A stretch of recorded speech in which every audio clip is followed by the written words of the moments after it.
जय भीम साथियों, इस वीडियो को पूरा जरूर देखें। जय भीम। कृपया अपनी जगह जो यहाँ पर बैठा है शांति के साथ बैठा रहे और हमारे राष्ट्रीय अध्यक्ष अपने ओजस्वी विचारों से आप सबका मार्गदर्शन करेंगे। तो उनके पैदा करने वाले और आज के हालातों को समझकर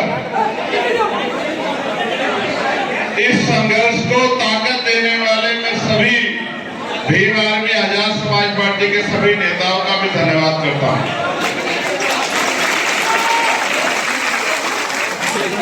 जब मैं 20-25 मिनट पहले यहां आया तो मैंने देखा कि एक कुर्सियों पर बैठे हुए लोगों की श्रेणी है जो बहुत अनुशासित रूप से हमारे खा गए, चोरी और उपजस्ती ना जोरी, और फिर इनके बचाव में न्यायालय खड़े हो जाते हैं। ये अच्छा नहीं। इसलिए ये जब धर्म की बात करके हमारे लोगों को गुमराह करने का काम करेंगे तो हमारे अपने लोगों को हमें जाकर बताना है कि आप इनसे ये भी सवाल पूछो कि आपके बच्चों को रोजगार कहां से मिलेगा, आपकी जेब में पैसा कहां से आएगा, आपको जमीन कहां से मिलेगी, आपको आगे बढ़ने के अवसर कहां से मिलेंगे। अभी मुख्यमंत्री जी ने एक काम और किया, मैं उस पर भी आऊंगा। ये एक षड्यंत्र है, मैं उसको बेनकाब करूंगा अपने लोगों के सामने। यहां हमारी एक और 5 मांगों में जो हमने रखी थी उसमें यह भी मांग थी कि SC ST OBC के लोगों को ठेकेदारी में जो सरकारी ठेके आते हैं उन ठेकेदारी में आरक्षण की व्यवस्था होनी चाहिए, क्योंकि नौकरी आपने आजाद भारत में किसी को ज्यादा लोगों को नहीं दी। जो जमीनें दी गई थी पूर्व की सरकार द्वारा वो जमीनें भी सरकार छीन रही है, और उसका मैंने इतने दिन पहले आपको जागरूक किया था। कल सरकार ने कहा कि SC ST की जमीन जो है उत्तर प्रदेश में कोई भी ले सकता है, DM से परमिशन की जरूरत नहीं है। ये जमींदारों को, सामंतियों को, पूंजीपतियों को हमारी जमीन छीनने की अथॉरिटी दे रहे हैं। तो मैंने मुख्यमंत्री से अभी ट्वीट करके कहा, ये मेरा संदेश है उनको कि ये गलतफहमी में मत रखना कि इनको कोई संभालने वाला नहीं, इनका कोई रक्षक नहीं है। अगर ये गलतफहमी है मुख्यमंत्री को निकालना, अगर ये गलतफहमी हो गई हो कि इनका कोई रक्षक नहीं, इनके पीछे खड़े होने वाला कोई नहीं, तो जब तक हम बाबा साहब अम्बेडकर के बेटे जिंदा हैं तुमसे आर पार की लड़ाई लड़ेंगे, याद रखना मेरी बात। साहब ने कहा दो जमीन सरकारी और जमीन हमारी है, क्योंकि जब देश आजाद हुआ व्यवस्था के कारण जिन लोगों के पास कोई साधन नहीं थे उनको आगे बढ़ने का कोई रास्ता नहीं दिया। अगर न होते बाबा साहब अम्बेडकर तो आज हमारे तन पे ये कपड़े भी नहीं होते।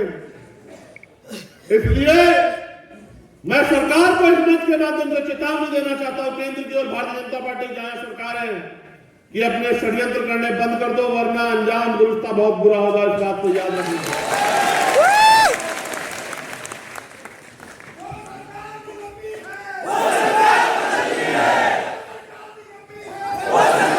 कमी है, ये जमीन छीनना चाहते हैं और हम जमीन दिलाना चाहते हैं। ये बात भी आपको बतानी पड़ेगी कि जमीन दिलाने की ताकत सरकार में होती है। इसलिए हम कहते हैं कि अपने लोगों को चलो ताकतवर बनो। रोजगार देने की ताकत सरकार में होती है। इसलिए मैं आप लोगों से, मध्य प्रदेश राजस्थान के लोगों से कह रहा हूं कि अपने लोगों को इनके भरोसे मत छोड़ो, उनको हाथ फैलाने मत दो। रोजी रोटी के लिए मोहताज हो गए हमारे लोग, वहां इनके भरोसे मत रहो। अपने लोगों को ताकतवर बनाने के लिए, उनको समझाने के लिए उनके बीच में जाओ। और भी कई मांगे हमने वहां रखी थी उस समय, लेकिन क्योंकि हमें आगे बढ़ना है और बहुत सारी महत्वपूर्ण बातें करनी है आपसे। एक षड्यंत्र जो किया है ये बेनकाब होना बहुत जरूरी है। किसी की हैसियत नहीं पूरे देश में कि वो इस षड्यंत्र का सामना कर ले, लेकिन इस षड्यंत्र को बेनकाब करना नेतृत्वकर्ता के कारण मेरी जिम्मेदारी है। कल एक शासनादेश आया हमारे नेता सभी सुने उत्तर प्रदेश के, और ये सब जगह होगा, सिर्फ उत्तर प्रदेश में नहीं होगा, आप देख लेना। उन्होंने कहा कि 22 तारीख से 30 तारीख तक रामनवमी का त्योहार है और तमाम तरह की जो धार्मिक आयोजन है वो होगा, और उसमें 1 लाख रुपए हम लोग पंडे पुजारियों को ये काम करने का देंगे। पहली बात, संविधान ये स्पष्ट करता है कि कोई भी धार्मिक कार्य किसी भी जाति धर्म का हो वो सरकारी खर्चे पे नहीं हो सकता। ताले हाथ खोलो, दिमाग खोलो, हाथ मत जोड़ो, दिमाग खोलो। वो ये कह रहे हैं, देखो उनका षड्यंत्र। उन्होंने कहा कि डीएम एसएसपी जाके व्यवस्था करेंगे, एसडीएम जाके व्यवस्था करेंगे। उनका लक्ष्य क्या है, इस बात को समझो भाई। धर्म आपका व्यक्तिगत मामला है, कोई आपको उसके धर्म को मानने से नहीं रोक सकता। और चाहे वो हिंदू धर्म के लोग हो, मुस्लिम धर्म के लोग हो, ईसाई धर्म के लोग हो, सिख धर्म के लोग हो, कोई भी धर्म देना सिखाता, लेना नहीं सिखाता, लूटना नहीं सिखाता, जो सिखाता। और धर्म को मानने वाले लोग अपनी आस्था ये होती है कि वो अपना खर्च करके अपने धर्म को सीखते हैं। ये है असली धर्म। इन्होंने व्यवस्था की है कि बैनर लगेंगे जनप्रतिनिधियों के, वो सरकारी खर्चे में लगेंगे और मंदिरों में लगेंगे। और मंदिरों में जो एमपी एमएलए है, क्योंकि इनकी सरकार है वहां, तो इनके नेता वहां मुख्य अतिथि होंगे। आप सोचो, ये मंदिर को राजनीतिक घर बनाना चाहते हैं कि मंदिरों में इनके नेता जाएं, सरकारी खर्चे में जाके भाषण दे और भाषण देके कहें कि देखो हमारी पार्टी ने किया है, इसलिए आप हमारे साथ जुड़ जाओ। ये हमारे दलित पिछड़े वर्ग के लोगों को बेवकूफ बनाने की तैयारी है, उनकी वोट को लूटने की तैयारी है। ये कोई धार्मिक नहीं है। अगर धार्मिक होते हैं तो मंदिर छोड़ के गोरखपुर का ये लखनऊ की सत्ता पर नहीं बैठे होते, आप सब लोग जानते हैं। हमें अपने समाज को सावधान करना होगा। हमारी बहनें वहां जाएंगी मंदिरों में पूजन करने के लिए, ये वहां अपनी बात बता के उनको बेवकूफ बनाने का काम करेंगे। हमें ज्यादा बड़े पैमाने में, मैं आपसे कह रहा हूं कि अपनी बहनों को इस आंदोलन से जोड़ना पड़ेगा, हमारी माँ को तैयार करना पड़ेगा। हमारी बहुजन सेवनियां जो इतिहास उनका गवाह है, इतना बड़ा इतिहास है, माँ सावित्रीबाई फुले से लेके माँ अवंतिकाबाई लोधी, माँ झलकारी बाई, माँ पन्नादाई, इतना बड़ा इतिहास है जिसका कोई तोड़ नहीं। उन वीरांगनाओं को, जो आज की वीरांगना, उनको तैयार करना पड़ेगा। कुछ यहाँ बैठी है, कुछ घर पे है, उनको हमें जाकर समझाना पड़ेगा कि इनसे कहो कि अगर वास्तविकता में तैयार करना है तो इन महिलाओं को सशक्त करो और हर महिलाओं को रोजगार दो। अगर तैयार करना है तो सुरक्षा करो बहन बेटियों की। उत्तर प्रदेश में और देश में जहां तुम्हारी सरकार है, निकम्मों, बहन बेटियों की सुरक्षा नहीं कर पाते हो, भाषण देते हो, बेटी बचाओ बेटी पढ़ाओ के नारे देते हो, और आपकी सरकार में हाथरस के साथ क्या हुआ आपने नहीं देखा था। ये भारतीय जनता पार्टी के लोग और इनकी महिला नेताएं भी चुप थी बिल्कुल, और सीबीआई ने क्लोजर रिपोर्ट लगाई और कहा कि ये हुआ। और देखो किस तरह से सत्ता का दुरुपयोग करके उन्होंने हमारी बहन को, न्याय को जो है बाधित करने का काम किया। देखा आपने किस तरह से आपके साथ जो है न्याय का मजाक उड़ा उत्तर प्रदेश में। 3 लोगों को बरी कर दिया और 1 आदमी को सजा, और वो जो धाराएं बैठी थी वो हटा दी।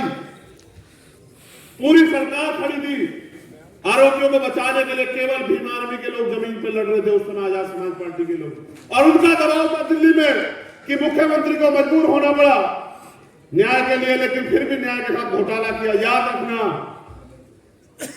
कि गुंडों को बचा नहीं पाओगे मुख्यमंत्री, मेरी बात को याद रखना। क्या उंगली दिखा के बात करते सदन में? नहीं हुआ मैं सदन में, वरना देता जवाब अपने लोगों की तरफ से, बताता कि उंगली कैसे दिखाई जाती है। घमंड तो बहुत बड़े बड़े अहंकारियों के दूर हुए। मैं इसलिए उत्तर प्रदेश के लोगों को ज्यादा निर्देशित करना चाह रहा था, क्योंकि उनके यहाँ पंचायत, उसका नगर पंचायत का चुनाव आ गया अप्रैल में, और आपने देखा जब ये आपके बीच में आए तो आप पूछना इनसे कि बताओ पिछड़े वर्ग के लोगों को नगर निकाय में आरक्षण न मिले, इसकी तैयारी क्यों करके रखी है आपने? क्यों इतने दिन तक आपने जो है वो ट्रिपल टैक्स पास नहीं करवाया? हमें अपने लोगों को समझदार बनाना पड़ेगा, जागरूक करना पड़ेगा। ये हमसे रिश्ते भी वोट के रखते हैं। जिस दिन वोट का अधिकार आप पे नहीं था, ये आपको शूद्र कहते थे, अछूत कहते थे, नीच कहते थे, आपके अधिकारों पर उन्होंने छीन रखा था। ये आप जानते हैं, इतिहास पढ़ के देखो कि किस तरह परंपरा कुरीतियों के नाम पे, सती प्रथा, विधवा, तमाम कुरीतियों के नाम पे इन्होंने देश की महिलाओं को जो है शोषण करने का काम किया। ऐ मेरे मूल निवासी बहुजन समाज के लोगों, अपने दिल पे हाथ रख के पूछो कि सती प्रथा के नाम पे, अगर आज सती प्रथा होती और आपके घर में अगर आपके घर में कोई बहन विधवा हो जाती, चाहे वो आपकी बहन हो, भाभी हो, मां हो, उसको संखलों में बांध के अगर जलती चिता पे लिटाया जाता तो आपके छाती पे क्या बीतती, आपके दिल पे क्या बीतती, आप सोच के देखो। क्योंकि तब हम पे अधिकार नहीं थे, देश तब गुलाम हुआ जब इस देश के बहुजनों को लड़ने का अधिकार नहीं था, उनको हथियार उठाने का अधिकार, तब गुलाम हुआ। आज गुलाम करके दिखा दो। अगर किसी की मां ने दूध पिलाया विदेशी की चाहे वो चाइना, पाकिस्तान या कोई सा भी देश हो, जिसको गलत फहमी अब गुलाम बना के दिखाओ। ये गुलाम तब हुए हम जब इनके हाथ में पावर थी और हम बहुजन लोगों को, दलित, पिछड़े, आदिवासी और अल्पसंख्यक लोगों को कहा कि तुम हथियार नहीं उठा सकते हो। आज तो हम अपने हकों के लिए लड़ने को तैयार हैं।